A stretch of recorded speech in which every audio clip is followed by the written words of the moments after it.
Hello my dear students. तो आप सभी को मेरा यूट्यूब चैनल एसएमएस क्लास 10 के पे स्वागत है। तो आज मैं आप लोगों को एक नया चैप्टर और एक नया सब्जेक्ट के रूप में जो इकोनॉमिक्स चैप्टर है, हमारी अर्थव्यवस्था जिसको इंग्लिश में इकोनॉमिक्स कहते हैं, उसके बारे में पढ़ाने का प्रयास करूंगा। एकदम सबसे पहले समझेंगे अर्थव्यवस्था कहते हैं किसको है, इसमें कितने कितने सेक्टर हैं, उसके बारे में पढ़ेंगे। तो पहला जो आपका चैप्टर है अध्याय 1 में, वो है अर्थव्यवस्था। अर्थव्यवस्था एवं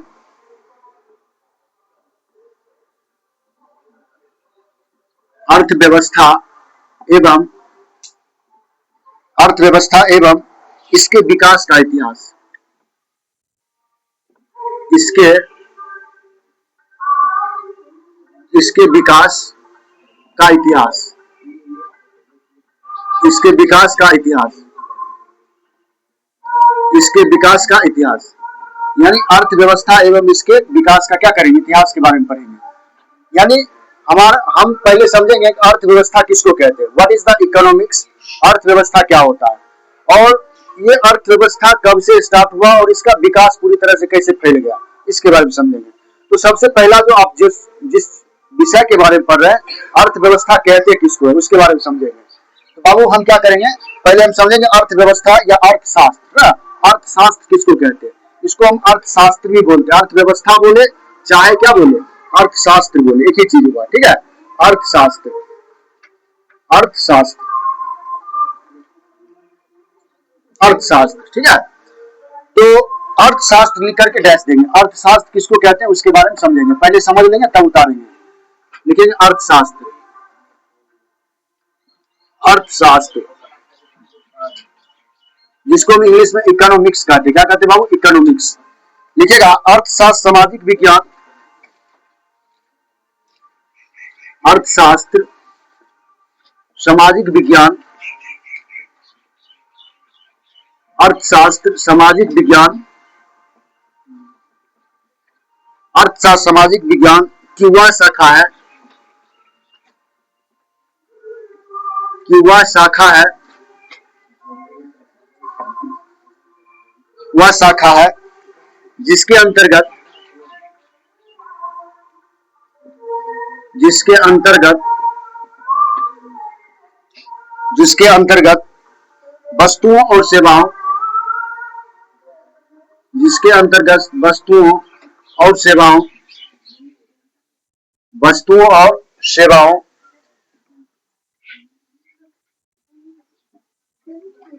वस्तुओं और सेवाओं के उत्पादन के उत्पादन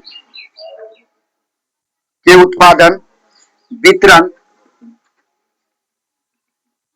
वितरण विनिमय विनिमय विनिमय और उपभोग, विनिमय और उपभोग, विनिमय और उपभोग का अध्ययन, विनिमय और उपभोग का अध्ययन किया जाता है, किया जाता है, किया जाता है, ठीक है बाबू। यानी कह रहा है कि बाबू ध्यान दीजिएगा, कह रहा है कि अर्थशास्त्र किसे कहते हैं, व्हाट इज द इकोनॉमिक्स। यानी अर्थशास्त्र में हम किस किस टॉपिक पे, किस किस बातों पे, किस किस मुद्दों पे क्या करते हैं, उसका स्टडी करते हैं, उसके बारे में जानते हैं। तो कह रहा है कि अर्थशास्त्र जो होता है सामाजिक विज्ञान, सामाजिक विज्ञान को इंग्लिश में क्या कहते हैं, सोशल साइंस ना। अर्थशास्त्र जो है सामाजिक विज्ञान की वह शाखा है जिसके अंतर्गत वस्तुओं और सेवाओं के उत्पादन, वस्तुओं किसको कहेंगे, जैसे कोई चीज का हम उत्पादन करते, प्रोडक्ट करते, ठीक है। सेवाओं का मतलब जैसे मैं पढ़ा रहा हूं तो मैं किस सेक्टर में हो गया, सेवा सेक्टर में हो गया। तो सेवाओं का क्या करते हैं, अध्ययन करते हैं ना। तो जैसे वकील होंगे, डॉक्टर होंगे, ब्यूटिशियन होंगे, ये सब किस में आते हैं, ये सब सेवा क्षेत्र में आते हैं। तो वही कह रहा है कि यहाँ पे सेवाओं का उत्पादन, वितरण, विनिमय और उपभोग का अध्ययन करते हैं। अर्थात जिस सब्जेक्ट में हम इसके बारे में अध्ययन करते हैं, जितना भी चीज बताया है, तो वो सब किसमें वैसे शास्त्र को हम क्या कहेंगे, वैसे विषय को क्या कहेंगे, अर्थशास्त्र कहेंगे, ठीक है। अब इसके बारे में नोट करके लिखिएगा, नोट करके लिखिएगा, पहला टॉपिक में नोट करके लिखिएगा। लिखिएगा अर्थशास्त्र का पिता किसे कहा गया, अर्थशास्त्र का पिता, अर्थशास्त्र का पिता अर्थशास्त्र का पिता एडम स्मिथ को कहा जाता है। एडम स्मिथ, क्या लिखोगे बाबू? Adam Smith.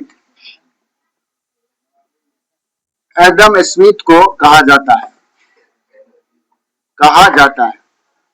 अर्थशास्त्र का पिता किसे कहा जाता है बाबू? एडम स्मिथ को कहा जाता है। किसको कहा जाता है? एडम स्मिथ को। अर्थशास्त्र का पिता किसे कहा जाता है? Adam Smith. अब देखिए, एक शब्द आता है उपनिवेश। क्या था बाबू? उपनिवेश, जिसको हम इंग्लिश में कॉलोनी कहते हैं। क्या कहते हैं? कॉलोनी। उपनिवेश का अर्थ होता है गुलामी। सीधा समझना, किसमें क्या समझना बाबू? गुलामी। ठीक है, तो यहाँ पे कह रहा है कि अर्थशास्त्र का पिता किसे कहा गया? एडम स्मिथ को। अर्थशास्त्र किसको कहते हैं? तो कह रहा है कि अर्थशास्त्र सामाजिक विज्ञान की वह शाखा है जिसके अंतर्गत वस्तुओं और सेवाओं के उत्पादन, वितरण, विनिमय और उपभोग का अध्ययन किया जाता है। उसको हम क्या कहेंगे? उसको क्या कहेंगे? अर्थशास्त्र कहेंगे। ठीक है, और अर्थशास्त्र का पिता किसे कहा गया बाबू? एडम स्मिथ को। एडम स्मिथ को। अब देखेंगे कि अर्थशास्त्र का विकास कैसे फैला। ठीक है, यहाँ पे सबसे पहले एक शब्द आया उपनिवेश। उपनिवेश को हम समझ लेते हैं, उपनिवेश किसको कहते हैं। हालांकि ये जो शब्द है हिस्ट्री से लिया गया है, लेकिन पहले हम समझ लेंगे किस तरह से अंग्रेजों ने भारत में आया और भारत की इकोनॉमिक्स पे क्या किया था, भारत की जो अर्थव्यवस्था पे उसको क्या किया, प्रभावित किया। ठीक है, तो समझेंगे। यहाँ पे लिखेंगे उपनिवेश, जिसको हम इंग्लिश में कॉलोनी कहते हैं। क्या कहते हैं? कॉलोनी। लिखेंगे उपनिवेश। उपनिवेश, उपनिवेश लिख करके डैश दीजिए। लिखिएगा, जब कोई शक्तिशाली देश, जब कोई शक्तिशाली देश, जब कोई शक्तिशाली देश, जब कोई शक्तिशाली देश किसी कमजोर पर, किसी कमजोर देश पर, किसी कमजोर देश पर कब्जा, किसी कमजोर देश पर कब्जा कर लेता है,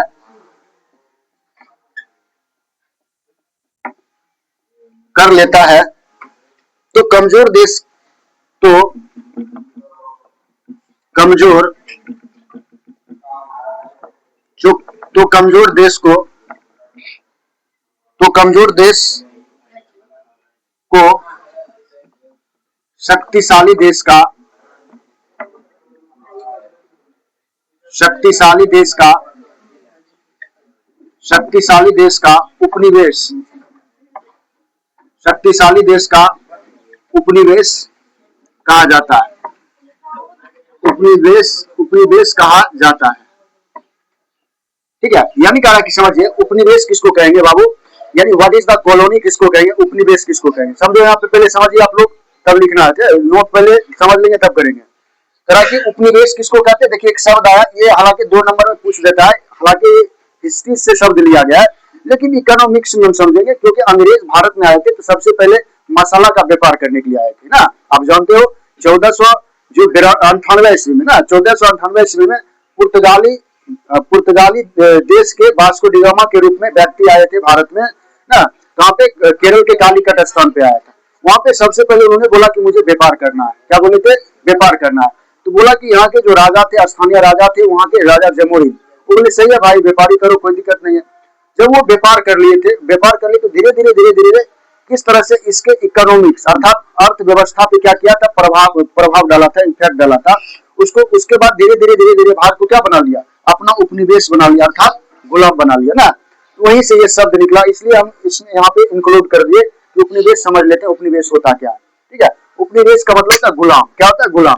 जैसे आप उससे क्या हो, थोड़ा मोटी हो ना, तो आप उसको क्या करोगे, मारोगे। तो आप मारोगे तो क्या होगा, आप कुछ देर के बाद क्या होगे, तुम मेरा नौकर बन जाओगे, तो आप उसका क्या होगे, आप उसका उपनिवेश होगे ना। बात समझ गए? तो उपनिवेश क्या होता है? शक्तिशाली देश क्या कहलाता है? उपनिवेश कहलाता है ना। शक्तिशाली देश का उपनिवेश कहलाता है। किसका कहलाता है? जैसे हम लिख लेंगे, जैसे हम लिख लेंगे यहाँ पे, जैसे भारत लिख लेंगे, जैसे भारत लगभग 200 वर्षों तक 200 वर्षों तक 200 वर्षों तक अंग्रेजों का क्या था, अंग्रेजों का उपनिवेश था। अंग्रेजों का क्या था? उपनिवेश था। अंग्रेजों का क्या था बाबू? उपनिवेश था। समझ गए? उदाहरण के माध्यम से भी समझ गए। हमारा जो भारत देश है लगभग कितने वर्षों तक उपनिवेश रहा? 200 वर्षों तक अंग्रेजों का क्या रहा? उपनिवेश रहा।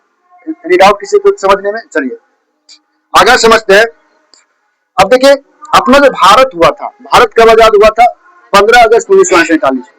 अपना जो भारत देश हुआ था बाबू, यानी 15 भारत जो हुआ था, भारत 15 अगस्त। अब बोलिए सर ये सब क्यों पढ़ा रहे हैं? ये सब तो हमको मुझे पता ही है, लेकिन पढ़ लीजिए, ठीक है? क्योंकि पढ़ने का मतलब होता है शेड्यूल ना, वे में पढ़ना, एकदम जीरो से लेकर के पूरा पढ़ेंगे एकदम ना। तो 15 अगस्त 1947 को, 15 अगस्त 1947 के मध्य रात्रि को ही अपना भारत देश क्या होता है? आजाद होता है। 15 अगस्त 1947 को आजाद हुआ। 15 अगस्त 1947 को क्या हुआ बाबू? आजाद हुआ। आजाद हुआ यानी अपना भारत जो देश था वो 15 अगस्त 1947 के मध्य रात्रि में क्या होता है? आजाद हो जाता है, ठीक है? उसके बाद करा कि पहले जो था, पहले भारत को सोने की चिड़िया कहा जाता था।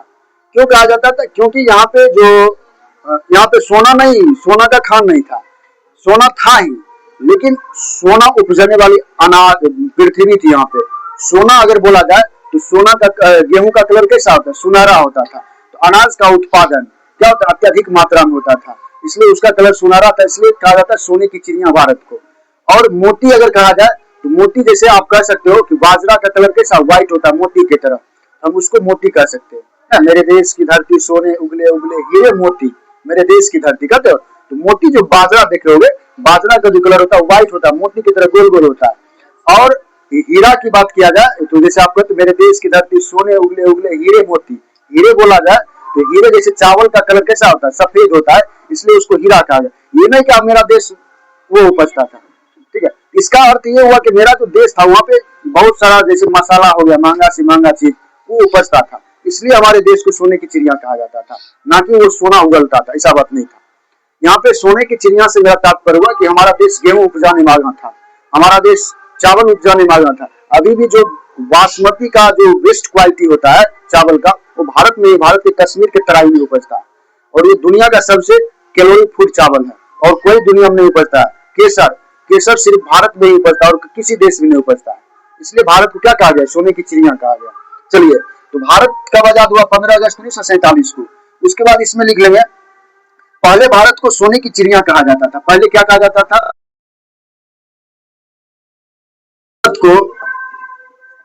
पहले भारत को सोने की चिड़िया, पहले भारत को सोने की चिड़िया कहा जाता था। सोने की क्या कहा जाता था? सोने की चिड़िया कहा जाता था। सोने की चिड़िया कहा जाता था। पहले भारत को क्या कहा जाता था बाबू? सोने की चिड़िया कहा जाता था। उसके बाद इसमें कुछ पॉइंट और लिख लेंगे। भारत लगभग कितने वर्षों तक गुलाम रहा था? 200 वर्षों तक। और किसका नीति था? फूट डालो और शासन करो, अंग्रेजों का। देखो ये क्वेश्चन कई बार ऑब्जेक्टिव पूछ चुका है, किसका नीति था? फूट डालो और शासन करो। ये भी लिख लेते हैं, कभी कभी पूछ देता है। लिखिएगा, अंग्रेजों ने फूट डालो और शासन करो की नीति अपनाकर अंग्रेजों ने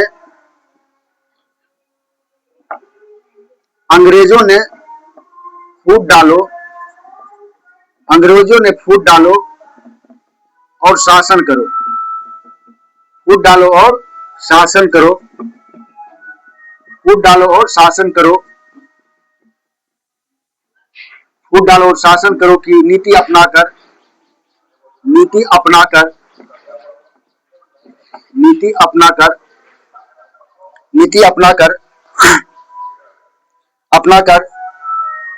फूट डालो और शासन करो की नीति को अपनाकर भारत को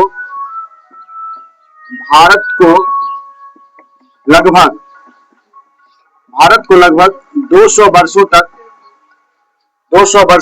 भारत को लगभग 200 वर्षों तक गुलाम बनाकर रखा,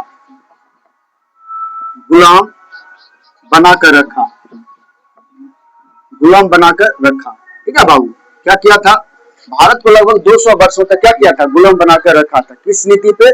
फूट डालो और शासन करो। क्वेश्चन पूछा गया है कई बार, फूट डालो और शासन करो किसकी नीति है? अंग्रेजों की, ठीक है? चलो आगे समझिएगा कि जो भारत को अपना दास बनाकर, आर्थिक क्रियाएं किसको कहते हैं? अर्थव्यवस्था किसको कहते हैं?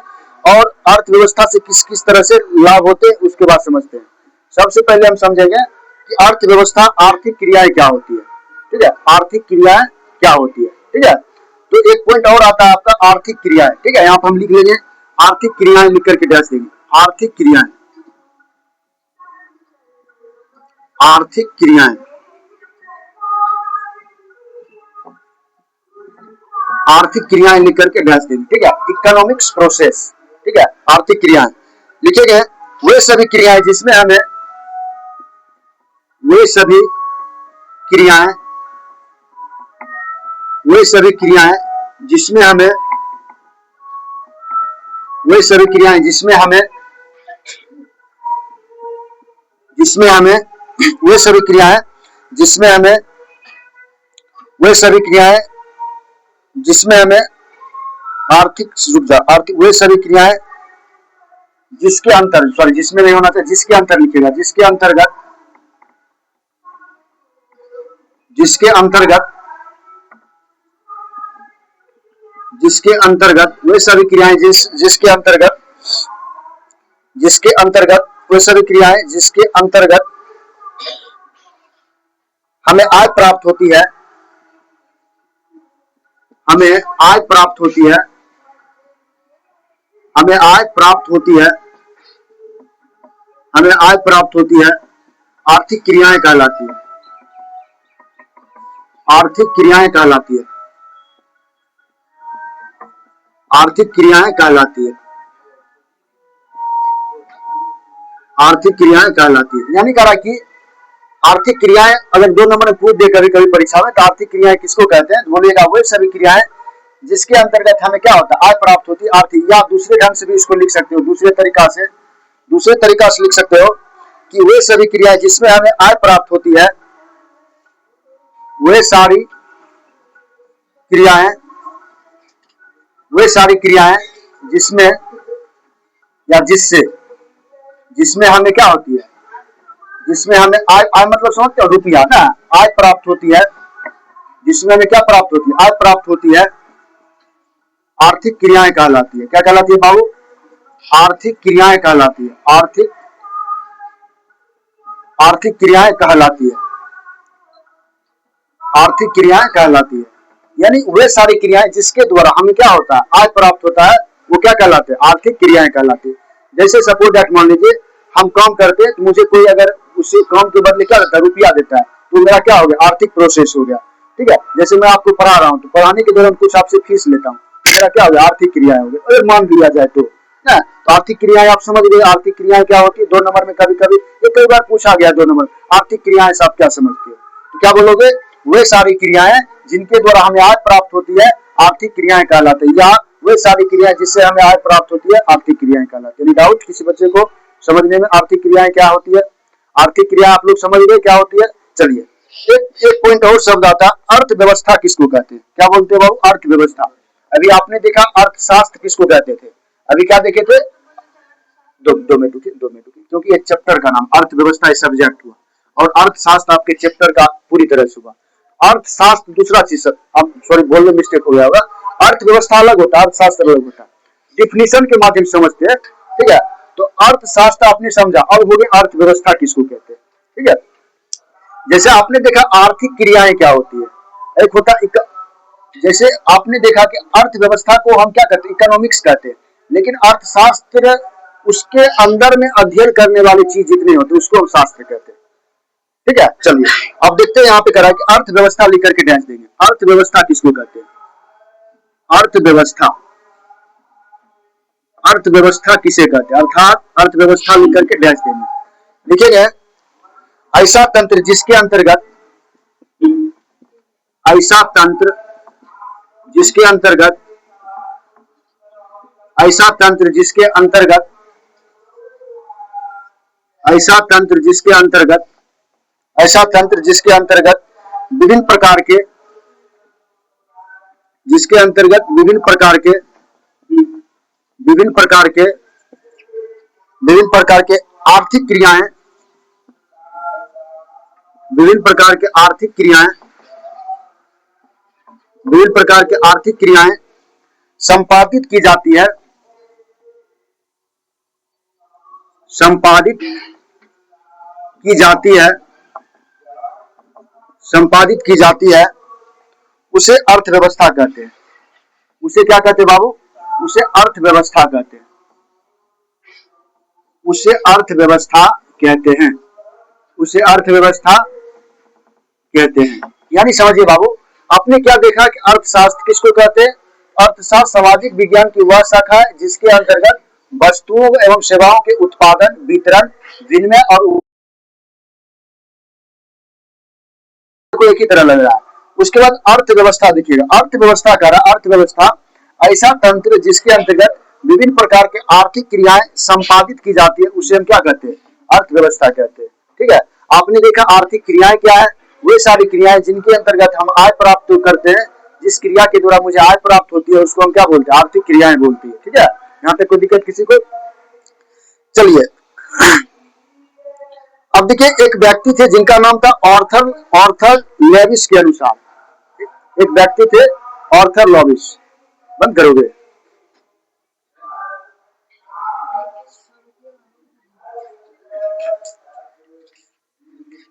तो बाबू ये आपने देखा कि अर्थशास्त्र किसको कहते हैं, ये इसका एक संक्षिप्त परिचय था। ठीक है, अब हम जो अगला वीडियो में मैं आपको पढ़ाऊंगा वो चैप्टर के बारे में पढ़ाऊंगा। जैसे आपका चैप्टर था अर्थव्यवस्था एवं इसके विकास के बारे में, इसके इतिहास के बारे में। तो आपने देखा, देखिए आपके चैप्टर के अकॉर्डिंग क्या अर्थव्यवस्था है।